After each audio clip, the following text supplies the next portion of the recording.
How can people turn the videos they're creating into database growth? Yeah, you mentioned something that's what I consider to be the most common mistake that amateur marketers make is they assume that just because a video generates views and impressions, it can actually generate leads. And in fact, it actually could be the best type of lead generator. What you guys are looking at right now on your screen is an example of a video that has a call to action before you start to watch it. And the technology that, and I want you guys to write this down, the technology that that this individual is using is called Wistia with W-I-S-T-I-A. And what's fascinating about this, Chris, is that if you got an hour-long video, if you're watching the water cooler, but you know what, you got 15 minutes, being able to save it for later is something a lot of people will want to be able to do. But the problem is that without a call to action, without any direction, without any type of drive, they're not going to sort of be inclined to sort of copy the link in the URL and open up their email and email them to themselves. Like I do that. Most people wouldn't, is the point. So what Wistia does is there's tools like Wistia you can research, but Wistia is one of my favorite ones. They allow you to actually embed calls to actions that allow you to capture leads in the videos. Now here's the caveat, Chris. You've got to be able to have videos that generate traffic, that generate interest. You mentioned listings as an example. I was thinking about this before the show. If I want to create that, what you described perfectly as the information gap, if you wanted to introduce, let's say you have a listing video, that's the most common type of real estate video, it's like a listing video. If you did not give away the address and the price, and at the end of the listing video, you said to get the price and the address, enter your email in, that listing video is going to get a shitload more leads than if you just basically give it away at the end or say like, email us for more information. Exactly. Or you could use the technique I just taught, which is show off the outside of the house in a beautiful way. And then as the door opens, would you like to watch the rest of this film? Enter your information. So Wistia is a great idea, but YouTube does this too, Jimmy. Talk about really quickly YouTube cards, because that's kind of the poor man's version of this. Well, you know, many people don't know this, but the second most used search engine in the world is YouTube. It's not Facebook, it's actually YouTube. And the interesting thing, Chris, is that when you're watching a YouTube video, many of us see these like skip an ad, right? That's like how we interact with a YouTube video.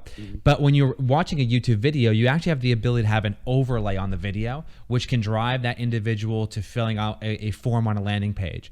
And it's something that we're actually currently exploring and looking at, because we got videos in our library, Chris, and on our channel that have 130,000 views. 150,000 views. So what happens with YouTube is if you create great YouTube or content on YouTube, it's going to exist for a long time if you do it well. And that evergreen content can be passively in the background generating leads for your business if you actually have a YouTube card, which can drive to a landing page. So a YouTube card is basically a pop-up inside of a YouTube video. But it's clickable.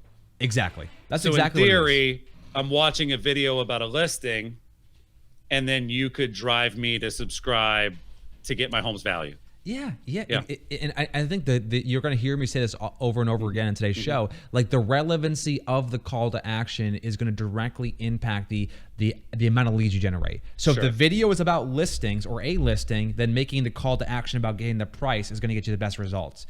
If the listing is about market updates and homes that have sold, then a call to action about getting your home value. Well, I like your other tip there, because a lot of times, like the world we live on is TLDR. I want to know from the audience really quick. Be honest. Do you know what TLDR stands for? I want to know in the chat, Jimmy. I'm going to go back after the show because I can't see it. But TLDR is an acronym for too long, didn't read, right? So if you apply that concept to web content, or you apply it to videos, it would be like TLDW, too long, didn't watch. But what you can do, we did this brilliantly recently. We put together something called the Lead Conversion Library. Okay. And this thing had dozens of videos, scripts, podcasts, articles, case studies. And so what we did is we say, you know what? We're going to give the library away, but we know that no one that goes to that page could ever consume it while they're there.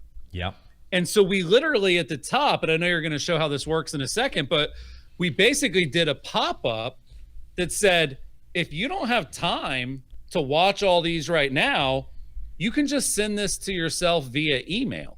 Yeah. It's like you said, they could have did that on their own. Jimmy, we got 30% conversion rate from people visiting the page without making them register. Yeah. 30% of them were like, man, I want that. Here's my info. So I think there's a way to apply that for agents. Like, imagine if you did a thing that was like the 50 best homes for sale right now. And it's like, shit, I get through like 7. And it's like, can you just send me the other 43? Yeah. So it is a good strategy.